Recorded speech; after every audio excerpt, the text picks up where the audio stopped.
What's up, everybody? Welcome to the Bronx Pinstripes show. The first time we're recording in quite some time where the whole thing's not going to be completely negative because the Yankees won a series. They stole the game on Saturday, and then they crushed them on Sunday night to win the series. So I ask you, Scott, is this a turnaround? Yeah, you could qualify it as a turnaround for the time being. They have to go to Philadelphia to play the best team in the league, so that's something that could squash it. But I'm not worried about that right now. What I saw this weekend was fun baseball. First of all, like the games were fun. Even the first game was back and forth, and they blew it. Game 2 on Saturday was just a lot of fun. It was a back and forth game, depending on if you like that type of baseball or not. But it was fun to watch. It felt like it did feel like an older back and forth Yankees Red Sox series where there was a little juice in the game itself. So I thought it was fun, man. And then we got one trade deadline guy that's come over, and I was a little apprehensive on the player, and I know we'll talk about him, but frankly, like the more I watch him play, the more I listen to him talk, the more I like him. So maybe is this a turnaround isn't the right question, because ultimately we're not going to know if this is a turnaround for some time. It might have been a wake-up call, though. Like they might have actually finally woken up, because they were an out away. Honestly, a well-played fly ball to left field by O'Neill on Saturday off the bat of Grisham. Like that ball kind of should have been caught, and I feel like O'Neill played terrible He didn't know where the wall was. It was all weekend. Yeah. He gave the Yankees extra bases at playing left field, playing right field, whatever. They should keep moving him around. He's a really good defender. Did they say he's a Gold Glove winner? Oh, really? I didn't hear that. It's St. Louis? I don't know. You can take the Gold Glove and shove it up your ass. It's the dumbest award in baseball. Anyway, they stole that game on Saturday, and yeah, they kind of just cruised and dominated on Sunday. So maybe it was a wake up. You also get Chisholm in the trade to maybe also wake up some guys. Like we're going to talk about some other players. Maybe there's some accountability there since Chisholm can play the outfield. So Verdugo's like, oh, maybe I've got a target on my back. Chisholm can play the infield. Gleyber's like, oh, maybe I actually have to start doing something if I want to stay in the lineup. Novel concept, isn't it? Little pressure on players, and they wake up. The addition of Jazz Chisholm definitely puts the thought of playing time or lack of playing time or playing time getting taken away from multiple guys. You're right. Because on the horizon, Verdugo knows that Dominguez is coming up. Like he's on the horizon coming up. If Jazz can play center field, well, then one of the two big boys are going to play left field. And with Stanton coming back, there's DH going to be taken up. Is getting clogged up. So yeah, it does put pressure on both Gleyber and Verdugo to wake the F up. 100%. It absolutely does. And I wish you had said DJ LeMahieu as well, but unfortunately, I don't think he can wake up at this point. It looks like I don't know if he's going to have the opportunity to wake up, to be honest. I think that he's going to be, he's not going to get that opportunity. He's been so bad that he's going to have to be, he's a defensive replacement right now. That's what he is. But like, that's what he is. There might not even be a place for that on the roster. We'll talk about him in a second. But yeah, I agree with you. Especially those first two games were classic Fenway Park games where the lead flip-flops back and forth so many times in the late innings. There's just balls flying off the monster, balls hitting corners, defense misplaying balls, and you're just like, runs score. Base runners are always on base, and then the runs are scoring just so quickly in these games, and bullpens are just strapped. And the Yankees in that first game, after Judge hits that 470-foot home run that honestly could have gone 770 feet for all I know. Like StatCast, I think he broke StatCast in Seattle back in 2017. I think he broke StatCast again because I've legitimately never seen a ball leave Fenway Park to center field before. So that was pretty ridiculous. But yeah, it's just Boone's trying to stretch that bullpen, and it's just like the Red Sox just always had pressure on the bases, and they just couldn't. The Yankees couldn't secure it. And then the same thing just reversed on Saturday, and the Red Sox bullpen couldn't lock it down. Kind of like both of these teams were colliding at this time, kind of going through a lot of the same issues with their bullpens being inconsistent, their starting pitching starting to run into some wall, and both teams need bats at the deadline. Like I know the Red Sox are, I think, 6 games worse than the Yankees right now, but honestly a lot of the same issues facing the team, each of these teams recently. Which is funny because you walk into the season and you tell me that that's going to be the case in at the very end of July. Then I would say that we're in trouble. This is bad. Yeah, and the Red Sox fans are looking at it like, this is actually a pleasant season. Yeah, exactly, because Alex Cora gets the most out of his guys, and they have a gritty team, man. Think of Rob Refsnyder batting second with like an 840 OPS, launching balls over the monster. I don't know how to feel about it. I don't know how to feel. I'm happy for him. I can't not be happy. It's amazing he's actually not just still in the league, but like playing a legitimate role. Yeah, he's having a very, very good year. Like, imagine that he could be our second baseman forever. He could have been our second baseman forever. Him and Judge were best friends before Rizzo was there. Yeah, he is an outfielder right now. No, he was an outfielder. The Yankees moved him to the infielder. Remember when he started playing outfield after he left the Yankees? He's like, yeah, I was an outfielder. And the Yankees tried to make me a second baseman. And they tried and a third baseman, if you remember that day. That was a bad day. Yeah, man, look, I cannot not be happy for the guy because he has been grinding and working his ass off, and he's found a spot in Boston. So it's hard for me to look at that guy in a Red Sox uniform and think nothing but like pride because I'm happy for him and I like him. So I was up in Rhode Island this weekend playing in a golf tournament with my dad on Saturday. So Friday during the game, I was in the car listening to, I think it was Justin Shackle and Susan Waldman driving up. And Susan was talking about Refsnyder and how he has become a veteran clubhouse leader for the Red Sox. And I'm like, yeah, Rob Refsnyder is a veteran. He's like 33 years old. He's been around. He's been on a few different teams in a couple organizations. He's like the veteran clubhouse presence for the Red 100%. Sox. Kemp asked me yesterday, he's like, how long has Judge been playing? And I was counting on my fingers and I was like, ever since you've been alive. Yeah. Well, plus half a year. And Refsnyder was up, a year before that, year and a half before that? 2015, I thought, was it 2015? Okay, so yeah, I mean, 8-9 years in the league, he's bounced around. He's shown resilience. Good for him, man. Good for him. He's just one of those guys that works his butt off and has to. He doesn't. It's not like it's nothing was given to him by any means. Like this dude's had to work his ass off for a very long time to get where he is and then stay consistent. And that was his biggest problem. Was he always hit in the minor leagues. He just couldn't hit in the major leagues with consistency.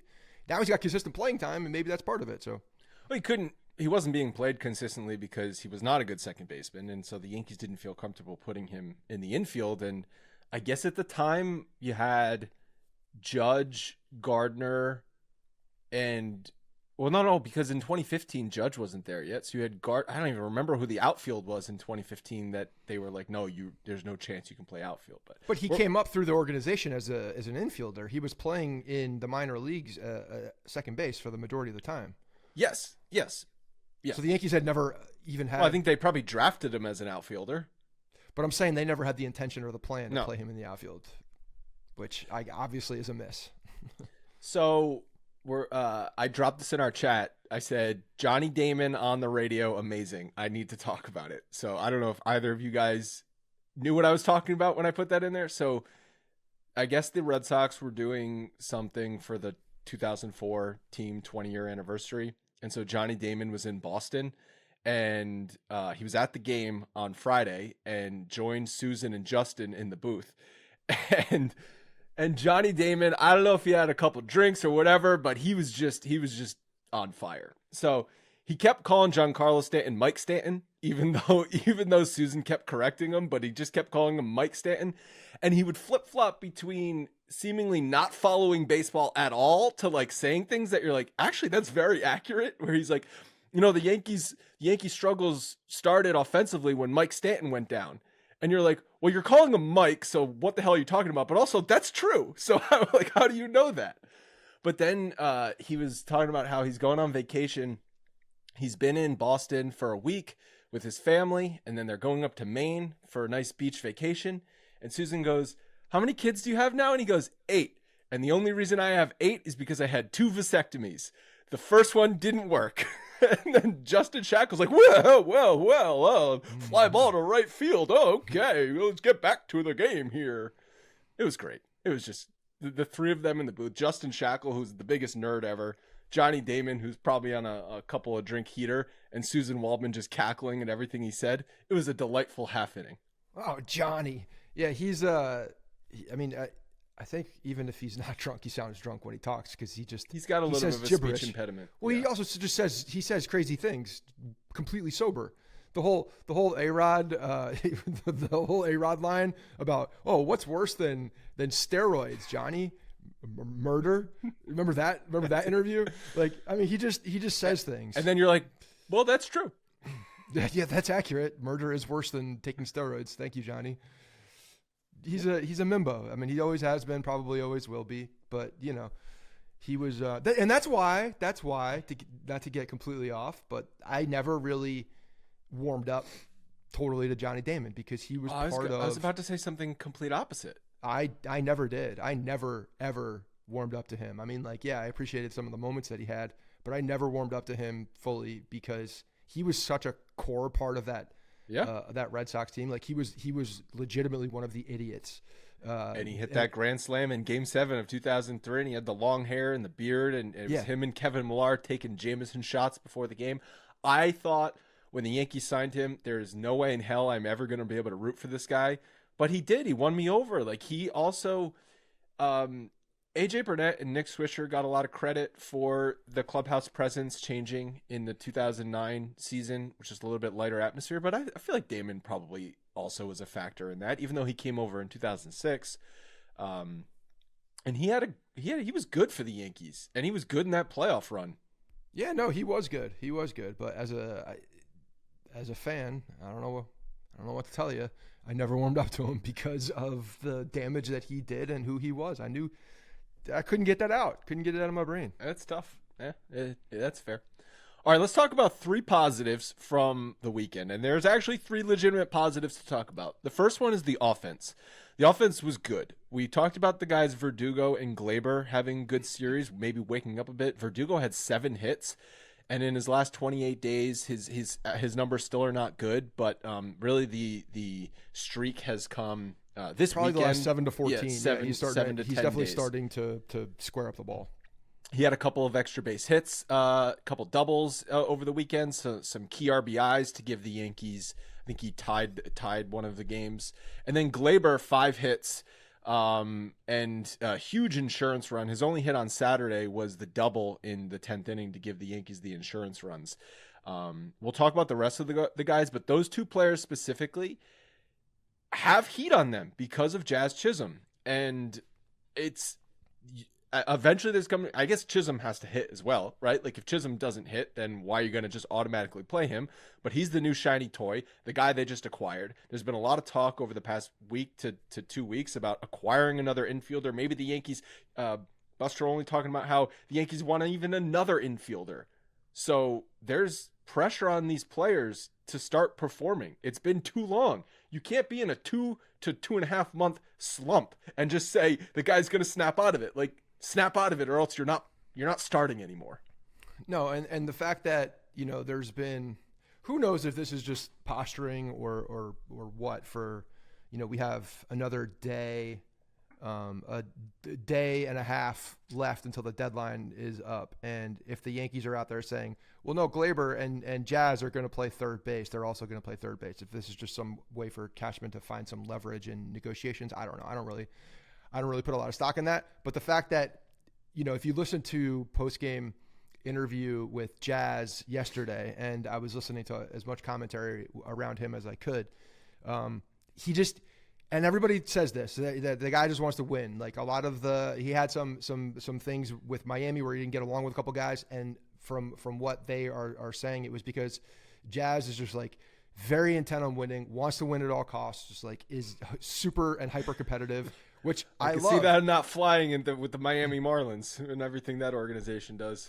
I love that attitude. If that's the case, and he's like, yeah, whatever it takes. If this team needs me to play third base, I'll play third base. If it's second base, I'll do whatever I can to come here. Is a dream to come here, and he'll do whatever it takes to win a World Series. So I love that. I absolutely love that. You cannot have a better attitude than that, in my opinion. So, yeah, maybe he can. The thing is with him is, what you're going to get at third base defense is another story. That's the thing. And Gleyber, I know, came out and Hoke tweeted out a whole bunch of stuff last night about Gleyber not enthusiastic about playing third, which, you know, we can talk about because. Well, what was the quote? You dropped the quote in. The quote was. Read you exactly what that quote was in 1 second here. He said something about I'm a second baseman. I can't find it right now. He is I'm a second baseman. But really the tone of it was like I'm not enthusiastic about playing third base at all. He said, here's the quote: Torres is not thrilled about the idea of playing. I'm a second baseman. I play second. Yeah, that's it. Listen, what do I want to hear? Two things from that. Hold on, before you say this. Two things. Is it a good idea for Gleyber Torres to play third base? No, it's not a good idea. It's a bad idea. He can't play second. He's probably not going to be good at third. He can't play second. Doing it in the middle of the season for a guy that has switched positions already is not a good thing. It's not going to be good for him. He's going to get exploited. Reference the Rob Refsnyder experiment that I just mentioned about him playing third base. He looked like a little leaguer playing third base. He was out of position. Jazz Chisholm going over there, while I appreciate Jazz Chisholm wanting to go over there and do whatever it takes, he's a better infielder than he is an outfielder, so maybe he's able to make that transition. I don't know. But that's not an easy thing, doing it in the middle of a season. Gleyber Torres... Changing teams and then changing positions in the middle of a season. The changing the teams thing doesn't have as much effect to me as it does changing positions. Changing positions in the middle of a season is not an easy thing to do. And third base is not an easy position. It's a very difficult position. Yeah. And it's played differently. Whereas up the middle, you know, instinctually it's similar. Obviously you're going left and right, different ways, but third base is such an instinct feel position for, you know, how you're reacting, off the bat. There's no time for error there. I don't know. I've never seen Jazz Chisholm play third base, so I have no idea what it's going to look like, but obviously the Yankees know that third base is a bigger issue than second base, and that's because DJ LeMahieu has been a complete non-factor. He can't hit, and he's a very expensive defensive replacement, and doesn't even really provide you much versatility even as a defensive replacement, because it's not like he's fast and can pinch run and have some versatility there. It's like it's only purely, we'll stick him in the 8th inning because we have a 1-run lead and we rather have his glove there than Oswaldo Cabrera, right? Like that's or Ben Rice, who's new to the first base position. Yeah. So they know third base is a bigger issue than second base, but they still went out and acquired Chisholm, who's a second baseman first and foremost and a center fielder second. So why do you think they chose Chisholm, even though their bigger need is third base? This is not a trick question. I don't have a theory. I'm just like, I think it's a fair question.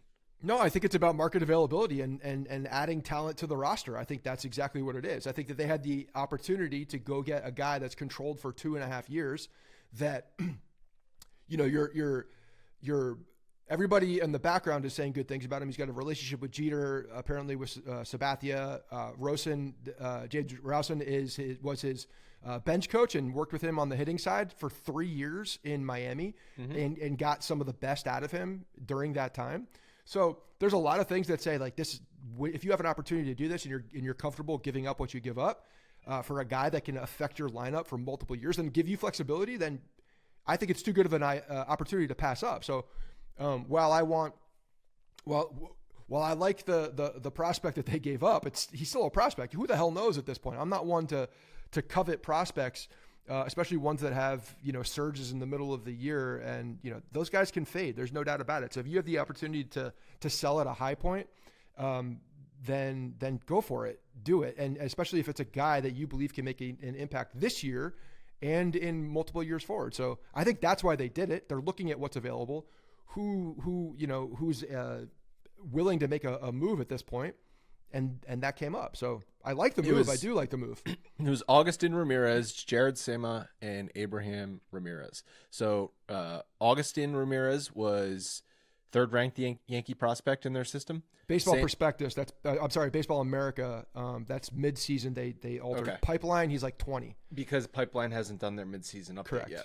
And Ramirez is having a tremendous year. Everybody in the minor league system is raving about his power and how he barrels up balls. And he's another one. He and Ben Rice were on similar paths where they both caught, both played first, both played some DH. So that's where he is. But having a hell of a year in the minor leagues.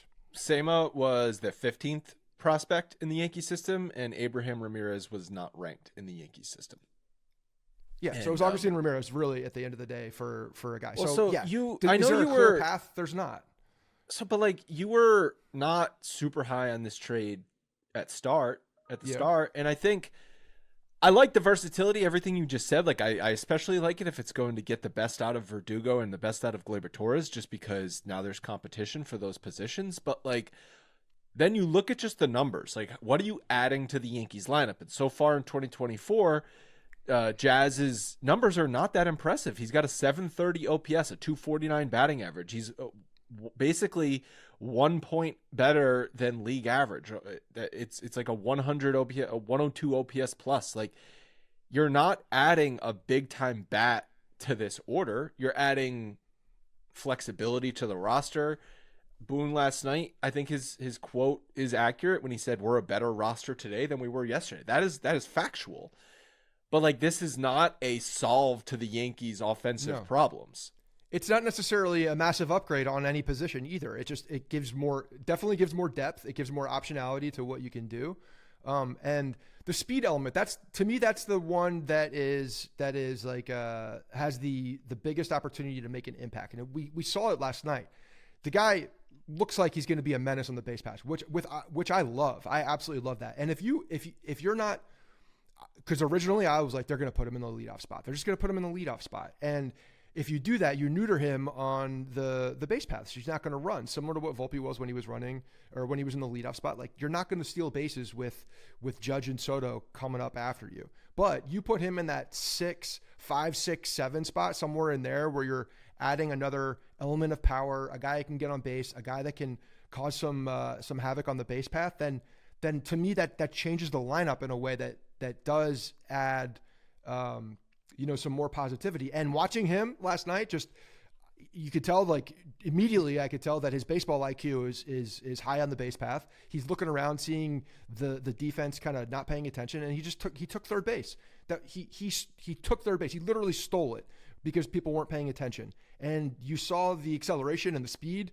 It's there, man. Like, he's fast. And if he's aggressive like that, like, I love it. He was even going to go first to third on that ground ball and got clipped by Gonzalez coming around the bag. Like, the guy's aggressive on the base path, and I think that could be a really good attribute, especially late in the season and in the postseason. It's a good thing. Yeah, there are. God, why am I drawing a blank on his name? The guy with Cone in the booth, the other guy, who I don't love, Eduardo Perez, was talking about how he actually pointed out how Chisholm's bat, when it's not when he sort of gets that drop, the bat drag he was talking about, versus when you compare it to 2022 when he had his best offensive numbers in 60 games, a 138 OPS plus, like 138 OPS plus. Now we're talking like that is significant at the plate. Otherwise, he's been pretty league average. But they talked about how Rowson is probably going to work to get him more upright, get his bat more stable through the zone versus like having that drop, like where you got those guys have that, a lot of hitters have that sort of hitch in their swing, which causes the bat to lag, and you're late on fastballs, you pop up a lot of things, you get under the ball. So if they can make some mechanical adjustments in his swing and he can get back a little bit more to the numbers he was putting up in 2022, then that's fantastic. I don't know if he profiles to be a 5 hitter in this order, but like, I don't know if anyone else is going to be better than that. I've loved what Austin Wells has provided. Dude, he's been fantastic. He's been one of the best catchers in baseball over the last month. And he had 6 hits in the series. He had a home run. He provided legitimate protection for Judge this weekend, where the Red Sox said, okay, yeah, we saw the Mets walk Judge 5 times or whatever it was in a game and just attack the number 4 hitter because it was J.D. Davis. But Austin Wells, while he's not Aaron Judge, obviously he's not a given out. So based on the situation, we're going to have to attack Judge. Wells had a legitimate series, and then Judge had a monster series as well. 6 hits. The game on Saturday was an all-timer for him. 4 hits and a walk. Like, he was a beast on Saturday and helped the Yankees come back. So when Stanton comes back as well, if you have Stanton hitting behind Judge and you have Wells hitting behind Stanton, then maybe Chisholm hits 6th in that situation unless Boone is going to want to do some lefty-righty shenanigans and continue to have Wells. But there's nothing wrong with that. There's Honestly, nothing wrong with that. No, and right now, I wouldn't even mess with it. I would keep Wells right in that protection role because he's doing it really well. And have Stanton 5th and have Chisholm 100%. 6th. Yes, because if at that point, if you do get the lefty righty, which is fine. That's great. It's good as you're getting later in the games. It's pressing the manager to do to potentially make moves and to think about it a little bit more. Plus, it's warranted. That's the biggest thing right now. There has been zero production in that 4 spot until this isn't sticking Austin Brett Wells. Gardner in the 3rd spot just because he's a left-handed hitter. Like Austin Correct. Wells is hitting. This is exactly, it's warranted. The numbers over the last month for Austin Wells, you just kind of mentioned, he's been one of the best. I saw a graphic going around where he's right there with Adley Rutschman as far as numbers, in the last month is from the catcher. I also saw a graphic for rookie WAR in the American League. I think he ranks 3rd now. Heel might still be number 1, and Austin Wells is number 3. Don't look now, but if you remember, my bold prediction was Austin Wells takes the catcher spot by August and wins Rookie of the Year. Okay. All right. Well, got my pony. He's coming up the side. Catcher spot He's coming up the side by default because of an injury. Good. Well, yeah, because Boone has to have injuries in order to make the right decision to actually play the guy. Correct. That's right. His last month of baseball, he's hitting .309 with a .429 on base and over 1,000 OPS. Like power, on base, hitting for average, lefty Struck hitter. out 8 times. 8 in times. that span, 8 times in that span. Yeah, that's amazing. Yeah. So he's been, and that's the thing. Like there has been dog shit production out of that number 4 spot all year. And then finally you're getting production from a guy that is a lefty after a righty. You can actually play the matchup game, which Boone loves to do. Why mess with it? Just keep it there. Giancarlo Stanton hasn't played a rehab game yet either. So let's not anoint him as the number 4 No, but we were guy. going to stick him there when it was like, well, if you're going to hit J.D. Davis cleanup, just put Stanton cleanup. 100%. But Austin Wells has changed that conversation for the time being. Yeah. And is hitting. And in fact, maybe that helps Wells out even a little bit more with Stanton behind him. It lengthens the lineup a lot.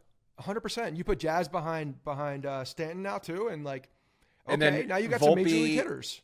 Because Boone said when he was asked if Chisholm was going to hit leadoff, he said, "No, I've liked what we've seen recently out of Gleyber and Verdugo." It's funny that he says that because it's literally been like a week. But okay, fine. If you're gonna alternate Gleyber and Verdugo leadoff based on the starting pitcher, which hand he throws with, okay, I guess. And then, like you talked about, the middle of the lineup there, and then that extends it so you've got Chisholm in the 6th spot, maybe Volpe or Verdugo or Gleyber in the 7th spot. You've got, and then so 7, 8, 9 is actually like has some names in it instead of just backup less than replacement level players. Yeah, and to his credit, I don't have the numbers, Logan. If you could pull these numbers for Cabrera, like Oswaldo Cabrera, eye test has been playing a good he also hit base. a home run over the he's been the best production at third base that we've seen in quite some time. So, at this point, DJ is relegated to the bench, and Oswaldo plays until he's not playing well. I mean, that's exactly what you do. His splits all been good. Last 28 days, he's got a 302 average, 750 OPS. It actually gets even a little bit better. Last 14 days, 308 average, 795 OPS. Been good. And we all know how he started out the year. He started out the year on a tear. So he's got the ability to hit. But at this point right now, if he's going well, why change that? Run it as long as you can. Yeah, I think third base, it'll be interesting to see if they put Chisholm there, if they put Gleyber there. I would be shocked if they put Gleyber there. Nothing to do with his quotes, just like. But also, you know what? The other side of it, I gave you the one perspective. I had two. The one perspective is like, bad idea. Don't put him at third because it's probably going to be a failed experiment. But two, do you not want to win? Like, the quotes are preposterous. For him to say that, the quote is saying insane. that I'm not, I don't want to do this. Whatever the team needs, I will go to third and try and attempt third base. I will do what this team needs. Exactly what Chisholm says coming in. You have a guy walking in the door for the first time ever saying, this is a dream to play for the Yankees. I followed all these guys. I'm wearing 13 because I watched A-Rod when I lived in the Bahamas growing up. Like, I hope it's not bad luck. But you know who the last player to wear 13 was? Who was it? Gallo. Oh, right. Totally different. I'm not even putting them in the same category. But the he's saying all the right things, and then you have Gleyber be like, I'm a second baseman. I'm only play. Well, you're only a second baseman because you couldn't play short, and now you're playing second baseman. And last night you booted a ball too. So how about you just do what the team needs to, at that point it's like, oh, my agent is in my head saying I have a walk here. I need to make sure that I'm a second baseman, and that's probably my best value. I don't think he's even thinking that. I don't think his agent is in his head. I think Gleyber Torres is a child, and he doesn't like that. And so, I don't like that. I'm a second baseman. Like, have some self-awareness, dude. You suck. Okay, you're not going to be on this team next year. Shut up. Do what we say for the next 2 months. Go sign with the Chicago White Sox and never be heard from again. Well, he is playing well right now from the offensive side. He's hitting the ball, so good for him. Yeah, and you want to stay in the lineup. You want to start every day. Maybe you have to keep hitting, and you might have to play third base a couple of days. Who gives a shit? It's just so annoying, especially coming from someone like Gleyber Torres. If it was someone, the thing is, I don't want any that meant it's a mentality. It's a mentality that needs to not be there, to be non-existent on this team right now if they have aspirations. But it doesn't exist, and outfield is different than infield. I get it, but like Judge, Soto, whatever. Play me in center, play me in left, play me in right. I'll DH. I'll play first base. I know they haven't played first base, but if you gave Judge a first base mitt, he'd do it in a game. 100%. It's just a mentality that Gleyber Torres doesn't have and can't even fake for just some public perception. He can't even fake it. Yeah. He also said during that press conference that he had a conversation with Aaron Boone about third base and, quote, everything is on the table. And then they asked him how he felt about playing third base when he was in the minor leagues, and he said, quote, I don't like it. Okay. Whatever. It's just like, never change, Gleyber, never change. All right, like we said, the Yankees are going to go play Philly for a huge series and then play at home against Toronto. We're going to be at that Saturday afternoon game. If you're looking for tickets, then you better be using Game Time. Game Time is now an authorized ticket marketplace of Major League Baseball, meaning buying tickets to a baseball game on Game Time is faster and easier than ever. The app has so many great features. My personal favorites are the flash deals because you can see what sections the best deals are in, the all-in pricing so you're not hit with those surprise fees at checkout, and the seat view. You get the real pictures from people that have sat there and posted it from inside the stadium. The app is streamlined and easy to use if you're going with friends and family. It's also very easy to just share tickets with them. Game Time has great tickets for concerts, comedy shows, theater, and much more in addition to sporting events. And the Game Time guarantee means you'll always get the best price. If you find tickets in the same section in row for less money, Game Time is going to credit you 110% of the difference. Take the guesswork out of buying tickets today with Game Time. Download the Game Time app, create an account, and use code BRONX for $20 off your first purchase. Terms apply. Download the app, redeem code BRONX. That spells Bronx for $20 off. Download Game Time today. Last minute tickets, lowest price guaranteed.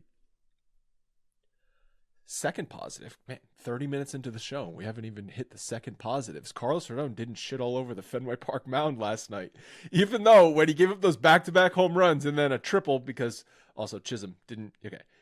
Classic, haven't played Fenway Park before, you run up to the wall and then the ball bounces over your head. I guess I'll give him a pass on that one. But he got out of that inning without giving up another run, because I'll tell you what I was thinking in that moment. Here we go, wheels are about to fall off. But he was legit last night. He was legit, and there was a surge in the changeup. They were talking about it a lot on the broadcast. Cohen was really hitting on it about the front to back, change in speed. He has got the side to side with the slider. He's got that curveball that he's been throwing well.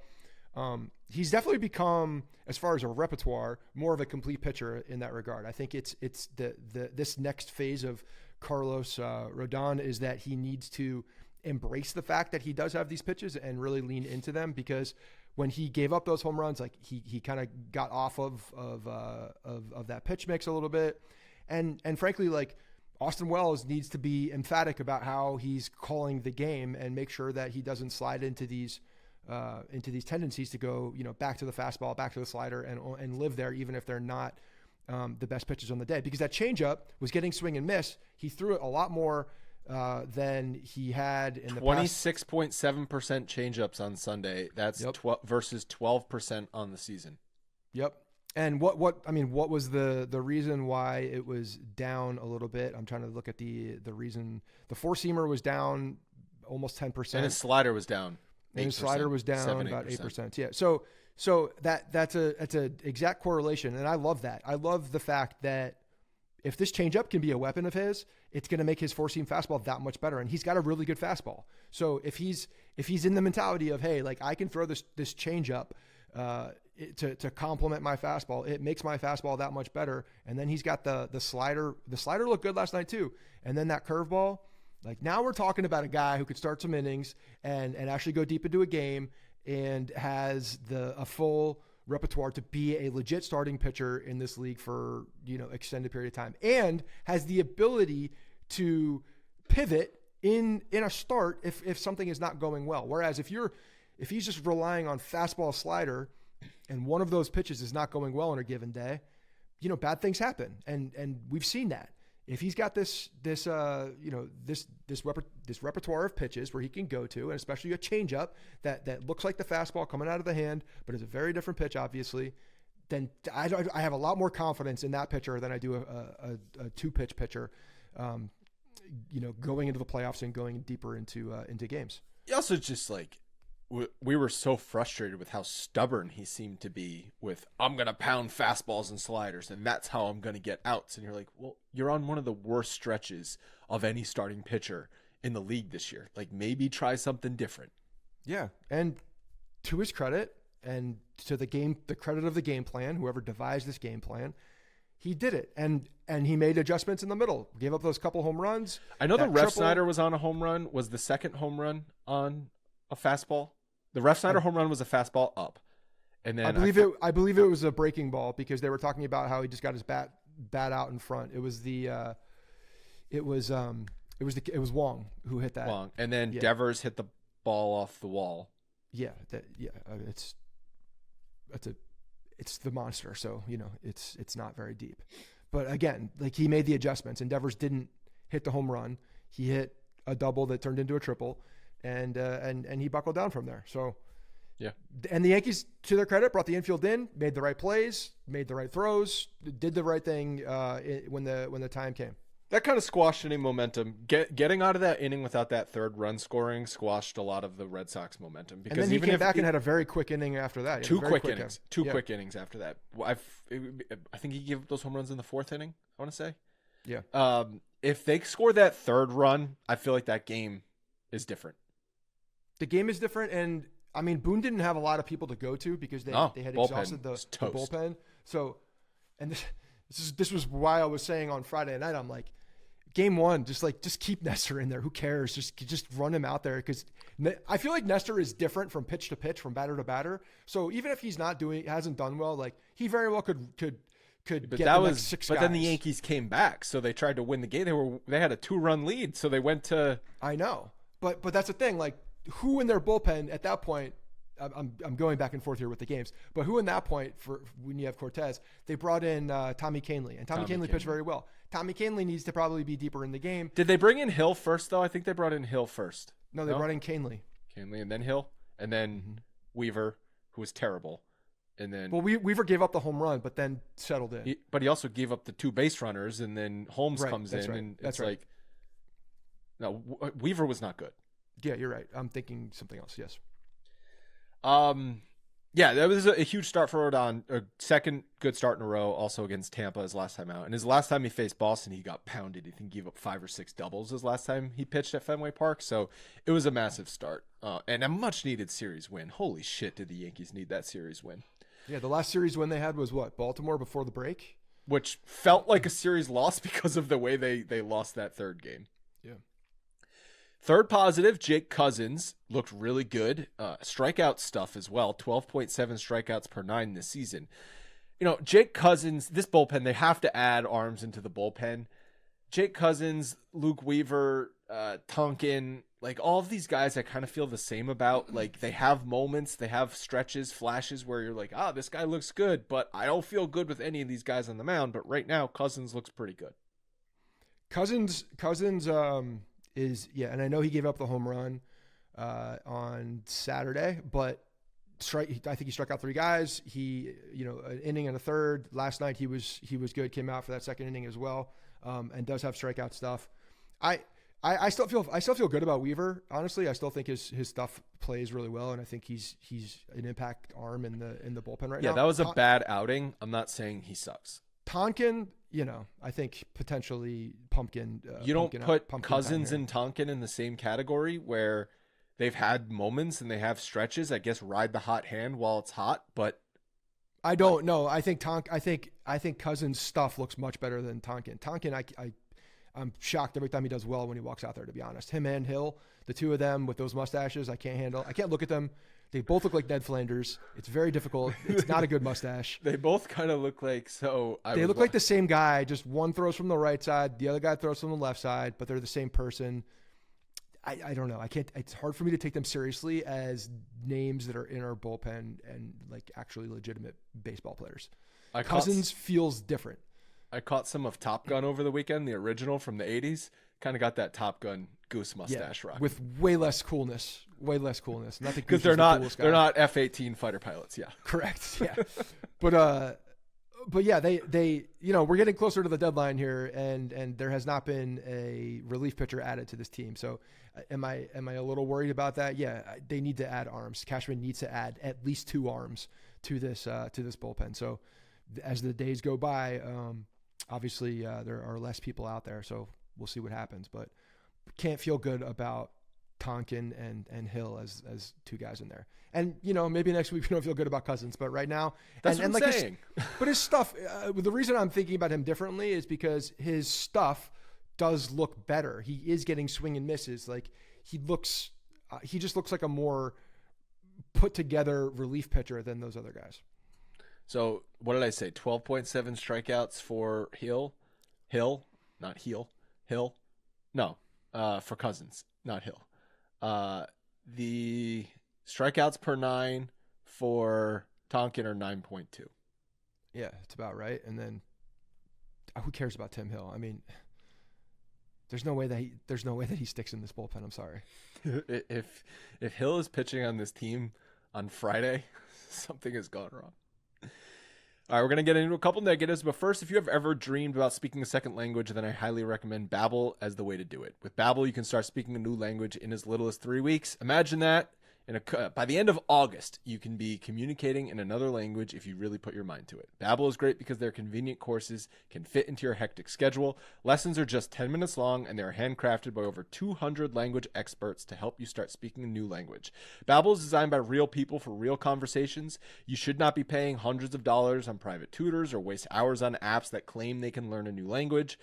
Babbel's tips and tools are approachable, accessible, and rooted in real-life situations and delivered with conversation-based teaching so you're ready to practice what you've learned in the real world. Babbel has over 16 million subscriptions sold. Plus, all of Babbel's 14 award-winning language courses are backed by their 20-day money-back guarantee, so you can try it out for nearly 3 weeks. And if you don't like it, you get your money back. Here's a special limited-time deal for our listeners. Right now, you can get up to 60% off your Babbel subscription at babbel.com/Bronx. Get up to 60% off at babbel.com/Bronx, spelled BABBEL.com/Bronx. Rules and restrictions apply. We already touched on this, but the bullpen blowing the game on Friday was the first negative. Boone tried to stretch Weaver and Holmes for the 3 innings, which he had to do. This was set up because Nestor Cortes didn't give him length. And frankly, it's a miracle that after what the bullpen did on Friday, they were able to not blow the game on Saturday, but they didn't. And so Friday night's loss is a negative. The second negative, which I think is and real quick before you move into that, sorry, the fact that you see Clay Holmes pitch on those 2 separate days and the result of those 2 separate days is frustrating because you see how good he can be when his stuff is on. Good. Yeah, and when he's dotting and he's got that his slider, his sweeper, his sweeper was the pitch on Saturday because he wasn't really locating his sinker. He threw a couple sinkers that just tailed out of the zone high. He got all of his strikes and swings and misses on the slider. The slider. I was going to say anybody who throws over 96 miles per hour, I can't call it a sweeper. Well, Fox. Tim Hill and Rich Tonkin throw sweepers. The starting pitchers on Friday and Saturday just killed the Yankees. Stroman, 3 1/3, give up five runs, 3 earned. I mean, obviously the defense by Gleyber and Volpe didn't help him, but he immediately coughed up that 3-run lead in the first inning. And like we already talked about, Nestor Cortes did not give them length when they needed it. Those two guys combined really put a lot of stress on the bullpen.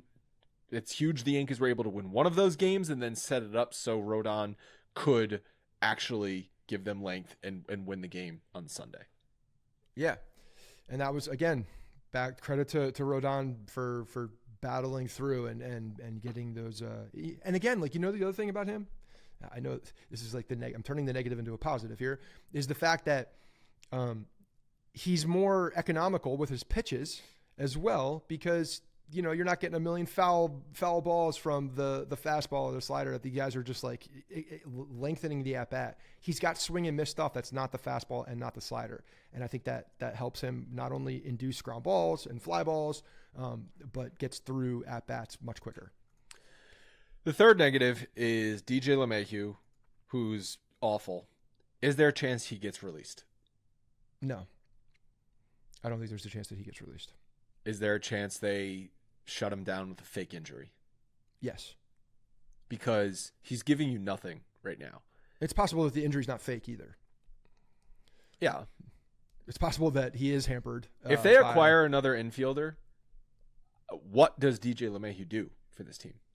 If they acquire, well, even you could say the same thing if John Birdie comes back and is healthy and is playing, because he gives you more flexibility across and most likely more offense as well. If another infielder is added to this roster through injury return or player acquisition, what is LeMahieu there for? Yeah, defensive replacement. Truly, that's right now what he would be. And I think he's insurance at first base right now too. That's the other piece. They don't have another first baseman. So Birdie can play first though, right? I don't think so. He's more of a middle infielder, third baseman, outfielder. If he's played first base, it's possible, but he's definitely not a first baseman. So that's the other thing. That's the other reason why DJ LeMahieu will be on this team. Who knows with Rizzo what his deal is? We haven't really heard much about him. If he's able to come back at the end of the year, but right now, Ben Rice is the first baseman and DJ LeMahieu is the other first baseman. So you can't just go in with one first baseman at this point. You can't. Can Jazz Chisholm, would Gleyber feel okay about playing first base? It's closer to second base. It's closer. It's on the same side of the diamond. You might be able to convince him at second base. Yeah.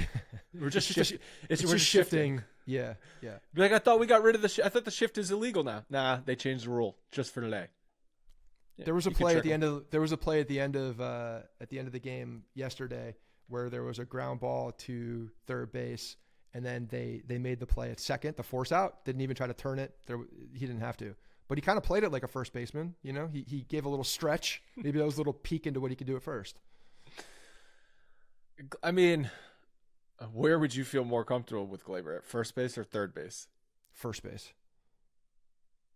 There's kind of like too much thinking at first base, though. I don't know, man. Either way, that's not going to happen anyway. The reason why DJ LeMahieu is on this team is because he has flexibility, and he has flexibility at a position that there is not much flexibility right now. So unless something changes with first base, it's sad watching him hit, though. He's just rolling over on everything. I know he hit a fly ball last night to get Chisholm in, which that's what he needed to do because Chisholm took third base with less than 2 outs, and DJ just needed to get him in to get that 8th run across, and did the job. But yeah, it's not fun watching him struggle at the plate. It really isn't, because that's not who he is, and I don't like watching a player like DJ break down because of injury or age or both or whatever it looks like. It's not fun to watch because, I know all of us have been such big DJ LeMahieu fans, and he was such a breath of fresh air in the way that he played. The fact that he can't do those same things right now it sucks to watch. So should I bust out the DJ for MVP shirt for the old one, the red with the red candidacy shirt? It's not even 4. It says DJ is my MVP, I think. Oh, I thought it was. I thought you made it like a mock like. Like an old a campaign T-shirt poster from like the 60s. Yeah. He is. Yeah, DJ is the MVP or something like that. And that was That was 2019. Maybe we should break them out. I have a whole box of them. Maybe we should just break them out. Bring it Who up. needs it? They'd be relics. Maybe he'll see it and be like, "Oh right, Yes, that's me. That's me." playing the Phillies. Phillies do have the best record in baseball, but they are 3-7 in their last 10 games. So the Yankees caught they caught Baltimore struggling. They're catching Boston struggling, and they're catching Philly on a little bit of a skid. And we talked about how after this Philly series, the schedule gets very, very easy in the month of August. They play obviously the Blue Jays at home, but then they play a bunch of AL Central teams. I know Cleveland. Do they play Cleveland throughout this stretch, or are they done with Cleveland? I'm looking right now. But either way, They play the White Sox. They play Detroit. Like they play. They're just shipping all their good players away too. They play the. Yeah, they play Cleveland Okay. at home. They play Angels, Texas, Chicago White Sox, Tigers, Cleveland, Colorado, Washington, St. Louis, Texas, the Cubs, and then it gets a little bit more difficult in the end of September. In September. So September's not an easy schedule at all. Yeah, they play Boston one more time, 4 at home. I know that. Kansas City. They have Seattle. Texas on the road, Chicago on the road, Kansas City and Boston at home, Seattle on the road, Oakland on the road, Baltimore at home, Pittsburgh at home. So they do another West Coast trip. Mm-hmm. Is that their third West Coast trip? Mm-hmm. That's weird. Well, now with the balanced schedule. Yeah. Cleveland, I believe, has the second best record in baseball, right? You're asking a lot of questions. The pitching matchups are Luis Hill versus Zach Wheeler, Garrett Cole versus Aaron Nola, Nestor Cortez versus Christopher Sanchez. I know Philly's pitching has been unbelievable this year. Well, when you go against Zach Wheeler and Aaron Nola in games 1 and 2, after, the Yankees, to get a good start out of Luis Hill and to get some depth is going to be important because they do need a little bit of a reset for this bullpen as well. Not to say that the bullpen's great. The bullpen's not great. Maybe a new arm from a different team would be even better.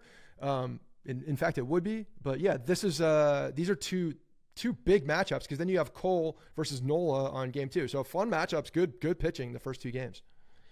Yeah, Cole's coming off the bad start versus the Mets. So Yep. he's looking for a bounce back as well. You Yep. see the shots of him in the dugout? He kind of looked pissed all weekend, I feel like.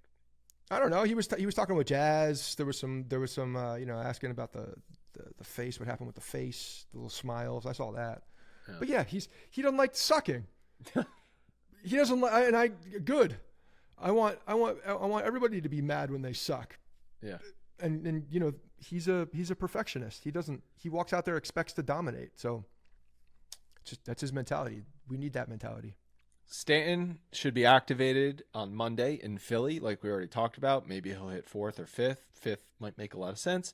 And then Jason Dominguez also playing in AAA. He could be back soon.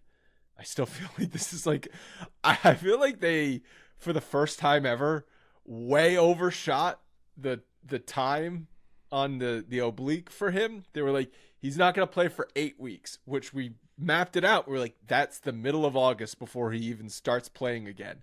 And then he started playing in late July.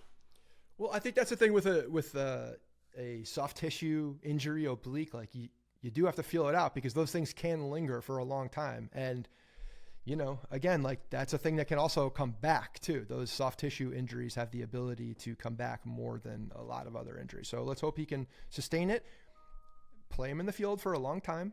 Don't take him out in AAA. Let him actually feel what it feels like to play in real games and the duration of a game and see what happens. Well, now you got a real crowded outfield with Jazzy Jeff. Yeah, good. Competition is a good thing. Competition will make this team better. Yeah. All right, so if the Yankees do something at the deadline, we might get on and do an emergency episode on Tuesday night. What the deadline's at, like 6 p.m. or 7 p.m., something like that? Yeah, I think it's 4 East Coast. Okay. And so we might be doing that if the Yankees do something significant at the deadline. And then obviously we'll be recapping the Phillies series for that episode. Submit your mailbag questions at info@bronxpinstripes.com. And we will talk to you then.